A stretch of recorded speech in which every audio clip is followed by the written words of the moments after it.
What's going on, guys? It's David. This is Smart Fitness, and we're going to be doing a product review on the Rage pre-workout from Enhanced Athlete.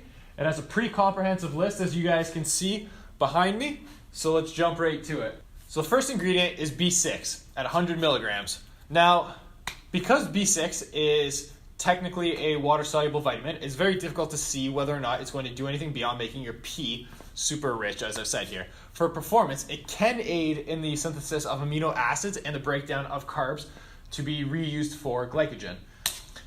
Moving on, we've got B12 at 200 milligrams. This is kind of the same general protocol as B6 in the sense that it is a water-soluble vitamin, and we're not entirely sure if it's going to do anything beyond being peed out. But when you don't have enough, it can lead to general weakness, health decline, and anemia. It also plays a role in amino acid DNA synthesis, as well as nerve function, which is not really noticeable unless you're truly deficient in it. At the same time, it is not a stimulant. A lot of supplement stores like the brand B12, as well as other B vitamins, as being a stimulant because it gives you a quick little boost of energy, when that's more or less your body being kind of subjugated to a large dose of these vitamins at a short amount of time. So it's kind of the same precursor as, you eat an egg and you feel full afterwards. It doesn't mean that the egg has provided you with a whole bunch of different things beyond providing your body what it needs to be fueled with. So as well, both of these, you'll see it aids in the synthesis and breakdown of amino acids, protein. It helps in the shuttling of nutrients and aids in digestion. Moving on, we've got kind of the electrolyte profile that this supplement has. It has magnesium at 10 milligrams, and magnesium essentially promotes protein synthesis, central nervous system function. It's got obvious electrolyte function as it is an electrolyte, and it can aid in muscle cramps, allegedly, but we'll talk about that in a second. The research shows that it can help with ATP metabolism, and it decreases the likelihood of potential cramps if your electrolyte balances are super off. Taking a large dose of electrolyte substances is not really going to just increase your body's availability to have decreased cramps. Your electrolytes chances are going to be on par of where they should be just because your body is homeostatic baseline. Chances are if you're having cramps, it could be due to incorrect training, incorrect recovery, or something else associated with it. As well, it can help with eclampsia for pregnancy. This is not really a hope that I would assume with most people taking this supplement, but it's good to know that it can help decrease your chances of pregnancy-related hypertension. Moving on, we've got sodium chloride at 234 milligrams. And obviously, as we know, we've got sodium and potassium for the sodium-potassium pump, which aids in muscle contractions. So sodium chloride is obviously going to play a role in this. It has a cascade of functions, but the most important one for the purposes of taking this pre-workout is it will aid in muscle contractions as well as ATP production. So as such, it aids in the pump. It shuttles creatine uptake, and creatine, as we know, uses sodium to enter the muscles. With more sodium being available and more creatine in the muscles, it decreases the likelihood of lactic acid production. Ergo, you can train longer, you can train harder, you can have more actin and myosin cross bridges breaking apart, tearing the muscle, working harder. As a result, you can have decreased muscle soreness. At the same time, from a not so much athletic point of view, but it regulates blood pressure and heart rate through water retention. But at this low of a dose, having a little bit of sodium is not really going to cause you to have water retention in anything that would be noticeable, especially if your kidneys are functioning properly, which you would know based on your pee patterns as well as blood tests. Moving on, we're going to talk about potassium citrate. So again, it kind of goes back to the sodium-potassium pump cascade. It's an osmoprotectant when it's with osmolytes, and creatine is an osmolyte in this case, so it can help maintain cell volume as well as fluid balances, aka it helps with the pump. Pretty impressive stuff. Next, we're going to talk about L-citrulline. L-citrulline in this substance is around 5 grams per scoop. It's a common amino acid, and it converts to L-arginine. Now, arginine increases blood flow and vasodilation, so you'd think, why not just take arginine? L-citrulline is more readily available by the body to be broken down into L-arginine, so that is why most products are going this way. It's a nitric oxide supplement, so it increases the pump through this vasodilation.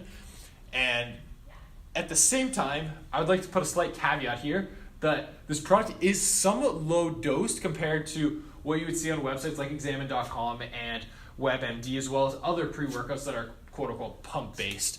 But Enhanced Athlete could argue that because of this whole electrolyte profile that they have here, it kind of makes up the difference in this vasodilation just through the fact that it has potassium citrate and sodium chloride. So I do understand where they're coming from. At the same time, L-citrulline has supposed benefits in decreasing muscle soreness and fatigue, as well as increasing ATP production, though the mechanism of this is not entirely well known. Next, we're going to talk about L-taurine. That's at 1.5 grams, and this one is dosed well. It's an amino acid that affects with neuromodulation and focus. There is evidence with it helping with strength through increasing at a cellular level more myosin-actin cross bridges. So essentially, you've got your myosin, you've got your actin, they come together, they fuse on top, and then they're going to pull apart, which is going to allow your muscles to more or less contract at a faster, longer rate. So L-taurine, in theory, can help with this myosin-actin cross-bridge, so you're going to have more muscle contractions, you can train longer, you can train harder. It is an osmolyte as well, which means that it leads to the regulation of fluid balances. Indirectly, it helps with anti-catabolism, which means that you can work out longer as well. But the problem is, it's hard to know if this product is actually doing anything because it's very rarely taken by itself. It's always mixed with other products like you see here before you. There's very few studies on it where it is just by itself. Next, we're going to talk about the Glycer pump, which is in 1.5 grams. Essentially, it's glycerol monostearate, which has suggested benefits of leading to an increase in aerobic and aerobic capacity, so essentially cardio and resistance training, if you will. It's a product of gluconeogenesis when it's not as a supplement. The whole glycerol monostearate. When you don't supplement with it, your body breaks down glycerol through fats. So when you don't supplement with it, gluconeogenesis, it kind of works through that area. But when it is taken as a supplement, it allows your body to further cause the breakdown of fats and proteins through this gluconeogenesis. And as you've kind of seen, everything on here aids with amino acids and their amino acid profile, so it makes sense to have this glycerol pump where it's going to aid in that function. According to WebMD, though, it has benefits with weight loss, exercise performance, and replacing H2O that is lost through things like vomiting and diarrhea, and it reduces eye pressure for those with glaucoma. Athletes can mainly use it to decrease their dehydration. Because of the fact that it uses gluconeogenesis, your body is sparing carbohydrates and glycogen stores, so you're not exactly burning carbs as fat, and as we know, carbs are C6H12O6, so water essentially is part of carbs. As well as a laxative and stool softener, just kind of a little fun fact there. And the sad thing about this, though, is taken by mouth. WebMD and Examine.com both are hesitant to say it's likely going to increase your performance per se. So even though it might increase weight loss and exercise performance, there isn't compelling enough evidence to suggest at this point in time that it is for sure having a direct link with a clear mechanism. Next, we're going to talk about the fun stuff. The pump stuff.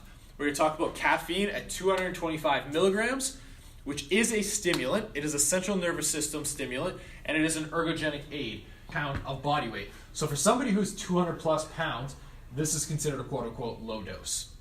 But based on the next products, we'll realize that it's kind of okay. So next we've got L-theanine at 200 milligrams. It's an amino acid that has been shown to treat anxiety, increase blood pressure, and it's an adjunct to cancer drugs, which means that it might help with reducing the side effects with cancer products. It's similar to glutamate in that it transmits nerve impulses in the brain, but it's not as much of an ergogenic aid by itself, but when it's paired with stuff like caffeine, which obviously there is caffeine in this product, it can increase cognitive stimulation. And in this product, it is dosed well.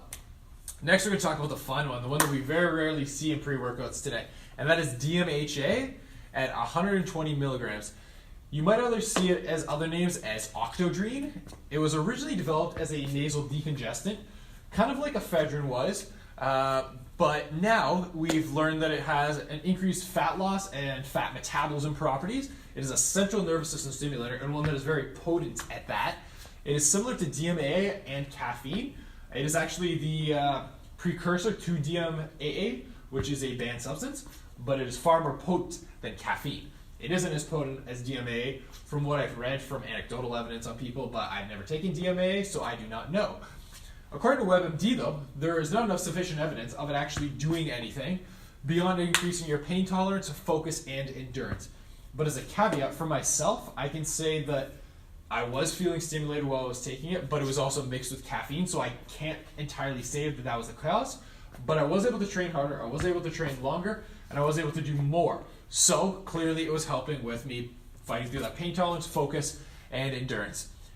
A little side note, DMAA is banned. DMHA is banned in some areas of the world, and other areas not so much, so be aware of your regulations before you take the substance, especially if you are competing, such as a powerlifter event or Olympic weightlifting. Next, we're going to talk about DMAE, dibitarate. I definitely butchered that name, sorry guys. It is dosed at 100 milligrams. This product, I'm kind of not really sure why it's in here. It aids with memory and age pigmentation in the skin, so kind of like wrinkles and stuff like that. It increases acetylcholine, which again increases with skin improving. Its usefulness and performance has been kind of questioned, especially by myself, as I'm not entirely sure what the purpose of it is in the gym. There's some anecdotal evidence of it increasing with focus, but I haven't read any research articles on it actually doing that, so I'm not entirely sure. And at the same time, it can even be detrimental for somebody who's pregnant because it is a proven teratogenic, meaning that abnormalities in the fetus can occur. So you could be giving birth to a baby that would have some sort of complications. Next, we're going to talk about hordenine hydrochloride at 60 milligrams. And this is similar in its chemical makeup to stimulants found in bitter oranges.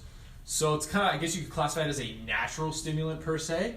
It claims to increase performance and weight loss, but kind of like the DMAE, the evidence on it is kind of scant at best. It's shown to be a central nervous system stimulator, as well as increasing heart rate, blood pressure, and just general breathing rate.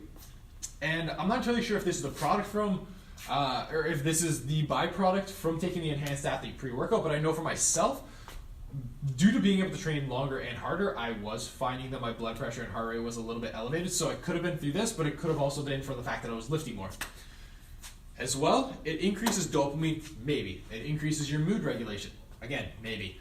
It increases energy and focus, maybe. It increases vasodilation, maybe. It increases ATP, maybe. So we're not entirely sure from an evidence standpoint on the effectiveness of the supplement at this point in time. There is potential for it to be beneficial, but at this point in time we can't really say. Next we've got N-methyl tyramine hydrochloride at 50 milligrams, and this is a trace amine, meaning that it's a close parent to neurotransmitters. It's close to ephedrine in a dose of 1 to 140, so it's close but a lot less potent. It's a pressor agent, meaning that it decreases blood pressure, and it is a antihypotensive. Now, it makes sense to include this because pretty much everything else we've talked about has been kind of like a central nervous system stimulator, something that increases blood pressure, vasodilates, causes an increase in heart rate. This kind of decreases it and almost offsets or balances per se to a certain degree. So it makes sense. At the same time, it's a competitive substrate for MAO, which increases energy output, but again, the evidence in this area is kind of low. The last two ingredients, ladies and gentlemen, we're on the home stretch. We've got black pepper extract at 10 milligrams. Now, the main reason why this is included is obviously for the absorption of all these other products that have been listed. It has supposed fat-fighting properties, but again, evidence there is kind of scant, so we're just going to say that it increases absorption of the other products listed. Last but not least, we've got boron glycinate at 5 milligrams. This one kind of seems to be the thing that a lot of people are just jumping towards, saying, oh, have more boron, you're going to have all these magical properties happen. But let's take a look. So boron is a trace mineral, and with deficiencies in female, it can aid with menstruation, as well as yeast infections and skin infections. So that's not really performance related. Let's see what it is in terms of performance. Bodybuilders take it to increase their performance, increase their body mass, increase their muscle mass, increase their testosterone levels, but there is little to no evidence of this, and there is quite a bit of research studies saying that it doesn't do anything at all for that. So I'm not really entirely sure why it's included in here, but maybe from the point of view of Based on the way that our current society eats, we're not getting enough boron, as it is a trace mineral, and it's hard, and nobody really gets blood tested for it. Maybe it's just kind of something like throw the kitchen sink in there and hope that you're covering your bases. So essentially, the best use of boron that I can see at this point in time, as well as based on the literature I've looked at, is you take a boron supplement to treat boron deficiencies. All right, ladies and gentlemen, that's it. I hope you learned something informative. I do like this pre-workout. I hope you guys aren't seeing it as I'm hating it. I'm just saying there's a lot of stuff going on here that might not necessarily be advantageous, but the DMHA and the caffeine, I am a big fan of stimulants, as well as the L-citrulline, so I do enjoy that. And at the same time, you guys know I do train hard, so this electrolyte substance, it could quote-unquote be helping me with muscle cramps, but at this point in time, I'm not entirely sure. So to finish off, stay strong, ladies and gentlemen. Stay strong.